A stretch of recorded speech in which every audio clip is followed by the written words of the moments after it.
to further deliberate on the matter.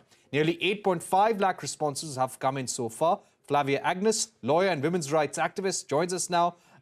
Ms. Agnes, I'd like to begin by asking you, the Law Commission is once again beginning this exercise. It had gone on till the end of 2018 as well. What do you think must be kept in mind before we embark on such an exercise? In fact, we're getting reports that a draft of the Uniform Civil Code could be brought in this upcoming session of Parliament. Well, they have not made the draft public.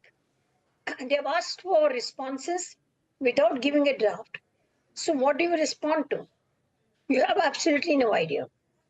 As minorities, most minorities are very concerned whether it is a scheme, a ploy to enforce a Hindu law upon the minorities, and whether a step towards creating a Hindu Rashtra. One nation, one law is the slogan. So what law will it be and how it will treat minorities? That seems to be the most important concern today for the minorities. Ms. Agnes, how difficult do you think would be to pass this through Parliament, get this through legal scrutiny as well? I think they already have a draft ready. They have not made it public. And in the Parliament, they have the numbers, both in the upper house and lower house. So I don't think it will be, there will be a lot of discontent. There will be a lot of opposition. But I don't think as the situation today, it will be difficult to pass. Whether it will receive judicial, in the judicial scrutiny, what will happen is difficult to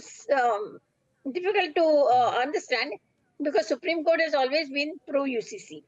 And there are many judgments which said that there should be a UCC, why the government is not acting.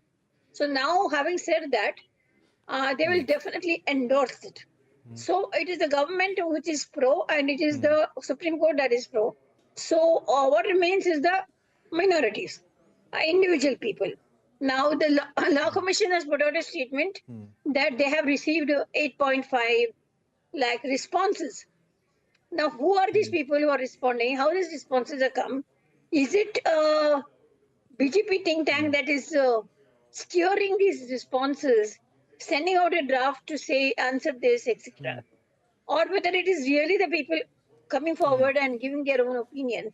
That is very difficult to judge at this stage. Right. My final question to you, ma'am, would be, what would be your recommendation, in a way, to the government on what would be the best way forward on this? You're saying you've not seen the draft. You don't have any idea of who these 8.5 lakh people are or entities are. What would be your recommendation to the government? The 21st Law Commission in 2018 brought out a 185-page report titled Reform Within Family Laws. I'm fully in support of that, because that recommended that we don't need a uniform civil code at this moment. It's not necessary. It is not important at this point, etc. And they suggested a lot of changes to weed out gender discrimination and to make the law gender equal. They said one law is not what we want. What we want is gender justice. To take out the gender discrimination, they looked at all the laws and they pointed out very pointedly, they brought out things that, for instance, Hindu HUF should go. Property rights of all community women should be made equal to the male counterpart. So without disturbing the balance, they showed a way of reforming the personal law and making them gender just, because that seems to be the concern, that women do not get justice. Even in the Prime Minister's speech, he was only targeting Muslim law. And he said that Muslims don't have rights, etc., etc. According to me, even the Hindu law doesn't give women rights. There are so many areas that are discriminatory against women, and all of them should be addressed, and all of them should be weeded out. So this can happen without a UCC, because UCC unnecessarily rakes up issues which are very controversial, which are very threatening to the minorities, and it is absolutely not necessary at this stage. Another concern is that elections are around the corner, and why is the Prime Minister today making this call for UCC? Why is the Law Commission asking for responses after the 21st Law Commission, which was in 2018, and the government did nothing to implement it?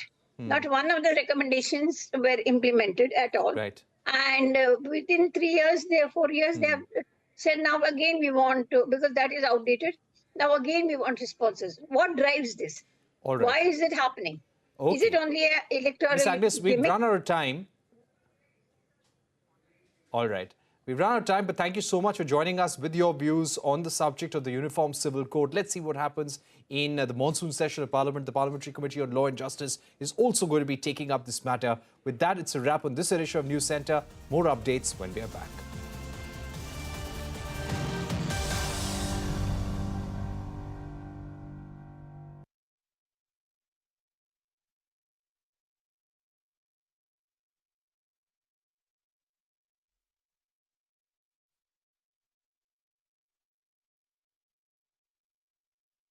British Airways, Sean Doyle. Sean, thanks very much for joining us here on CNBC TV 18. And it's good to have you back here in India as CEO of BA. It's fantastic, and listen, thanks for giving me the opportunity to come and talk to you. Yeah, it's been about 8 years since I was in India, but it's an honour to come back as CEO of British Airways because we have a very long history of serving the market here. BA has been around for 103 years, and for 99 of those 103, we've flown to India. So it's great to be out here because I'm here for the launch of a new call centre here in India, here in Delhi, with a position. Market. What can we expect now? Market. What can we expect now from BA in terms